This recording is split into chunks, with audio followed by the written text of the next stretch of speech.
This is Ron Harvey with Echelon Environmental, and I'm chopping up the WGIR into fine little bits of regulatory dining for all of you hyper-regulated business owners and managers out there in bureaucratistan America. The WGIR is the Hazardous Waste Generator Improvement Rule, EPA's most recent changes to the regulations.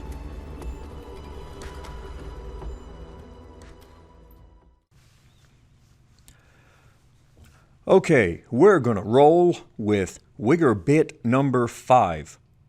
I think it's number 5. I'll have to check that. Well, whatever, doesn't matter.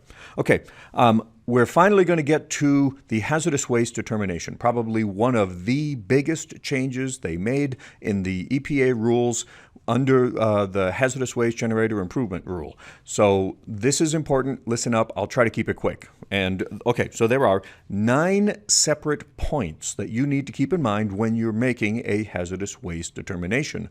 Now, it used to be a little simpler, not anymore. Okay, so the first off, it applies to all solid waste. I'm not even going to try to go into the definition of solid waste right now because that's an ambiguous thing, amorphous. But at any kind of a disposal, at any kind of a company, if you generate a liquid waste that goes to wastewater treatment, like any kind of a wastewater, for instance, and if you generate an air-emitted waste, smokestacks, vents, that kind of thing, okay, those are not solid waste. Those do not need hazardous waste determinations. Just about everything else does. Okay, so so the first one you have to do is you're required to make an accurate hazardous waste determination. We'll talk about what that means. Point number 2, you have to make that determination at the point of generation of the waste before anything else happens to it, before it's diluted, before it's mixed with any other waste, before it's neutralized, before it's allowed to evaporate or whatever. Okay, you can't wait. You make that waste determination at the point of generation. Very important. Okay, so the first thing you have to do is to determine, point number 3, if this waste, by the way, each waste has to be determined this way. If you have to determine if your waste is excluded from the definition of solid waste. There is a long list of solid wastes that are excluded from the definition of solid waste. Okay, we're talking regulations here. That's how they work. So a common one are recycled materials. Okay, certain recycled materials are completely dropped out of the definition of solid waste. So that's a good example, and there's about 40 more. Okay, I'm not going to go into that. So number 4, you need to make a determination if your waste is a listed waste.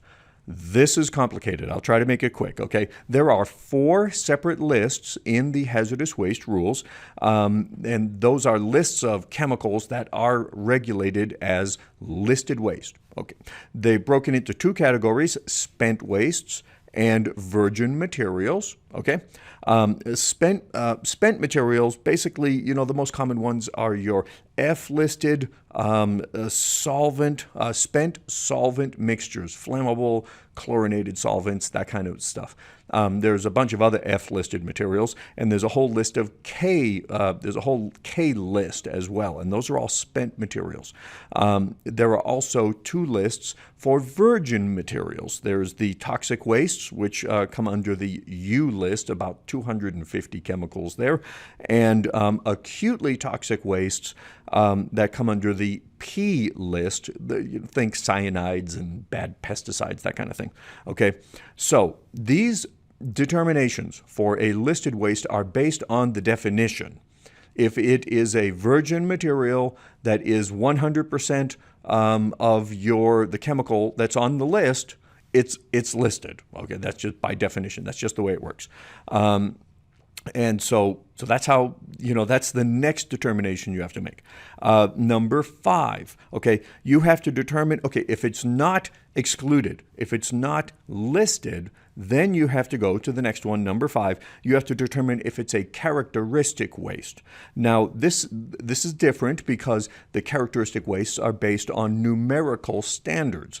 If there is a certain limit, let's say if a chemical, lead for instance, okay, has a limit of 5 parts per million, that's the regulatory limit. If your waste contains over 5 parts per million, then it is a characteristic waste.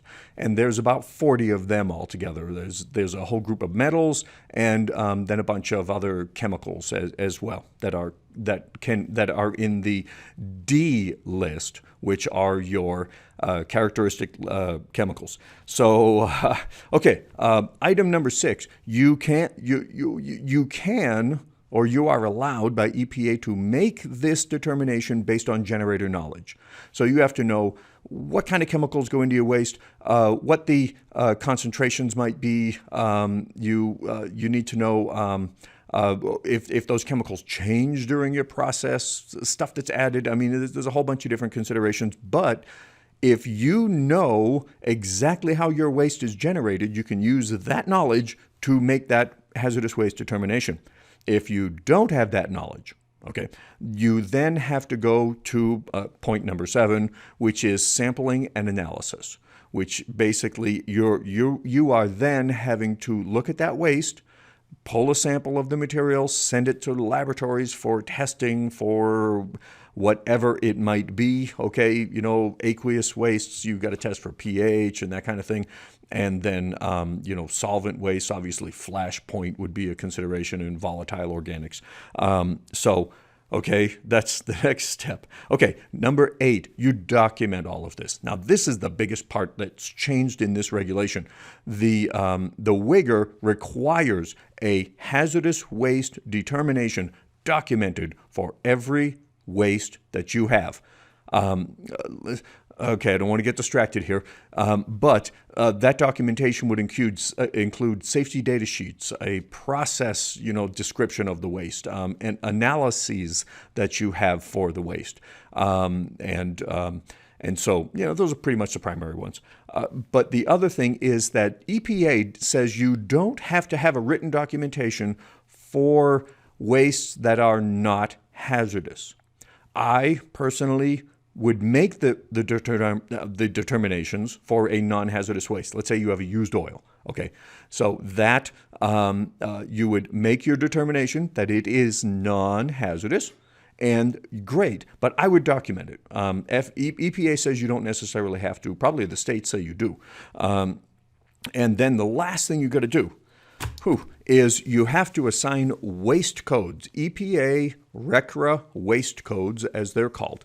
As I mentioned, the F list, K, U, and P lists, and the D list all have numbers, D001. You've probably all heard of that one, which is the waste code for an ignitable liquid waste.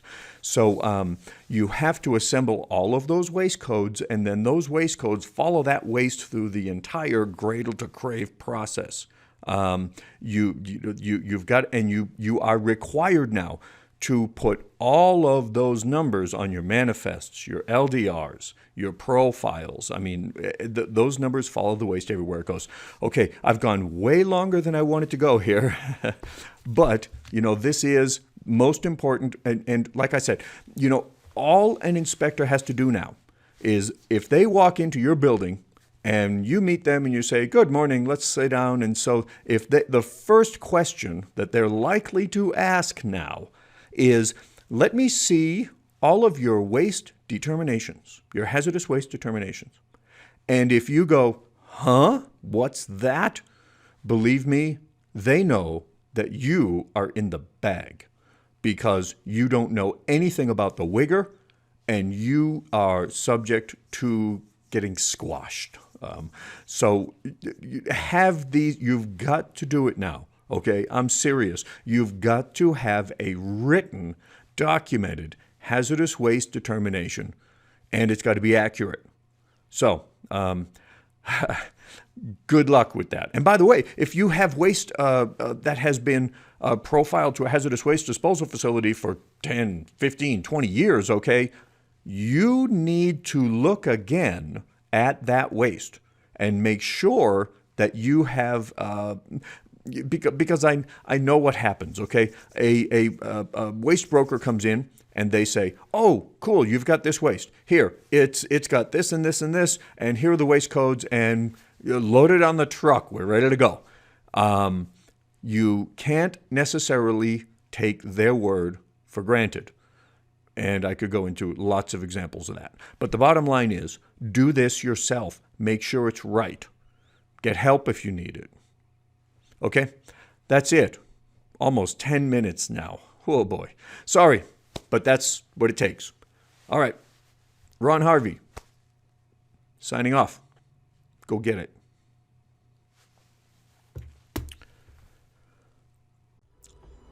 So that's today's HWGIR bit.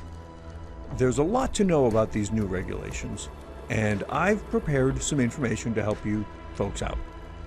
If you look below this video, you will see some resources that you can use to get in compliance with the Hazardous Waste Generator Improvement Rule.